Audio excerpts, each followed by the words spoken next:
Hi, my name is David Hothersall. I'm the Deputy Editor of the TVR Car Club magazine Sprint. TVR Car Club is the biggest TVR car club. It's probably the only. Been going since 1965, so we've just had our 50th anniversary, and this year is actually the 70th anniversary of the manufacture of TVR.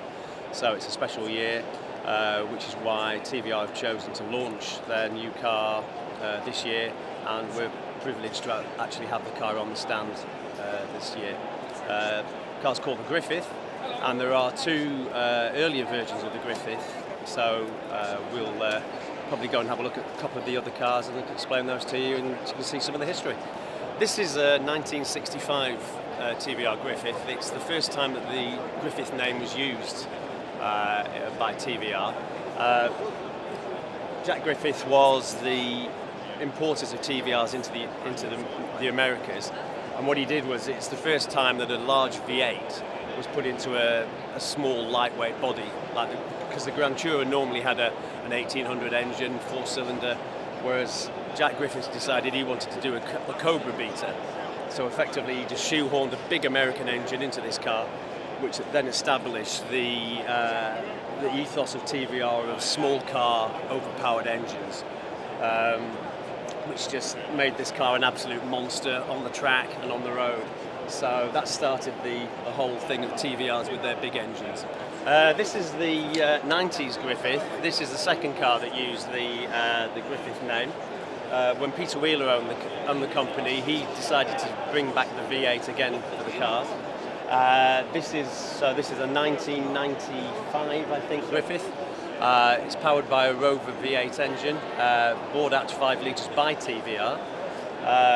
And again, this car at the time, when it was launched at the motor show, it was attracting deposits, I believe, one every 5 minutes or something like that.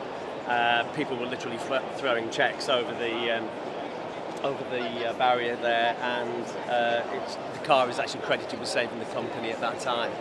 So the Griffith name has continued through the mark, and the new owners believe that as the name was used at significant times in the company's history, that it was only fitting that this new car should be called the Griffith, as it marks the rebirth of the car. This is the new 2017 Griffith. It was just recently launched at the Goodwood Revival.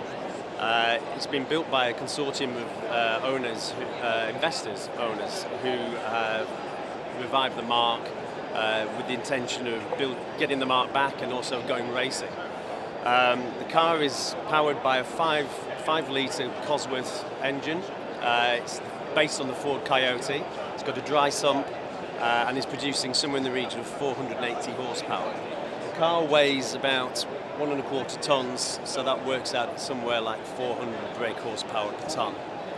The car's been designed by Gordon Murray, famously who designed all the Brabham Formula One cars and also the McLaren F1 supercar. It's a aerodynamic flat-bottom car, so it's actually completely flat-bottomed, which produces an enormous amount of downforce and allows the car to top out over 200 miles an hour.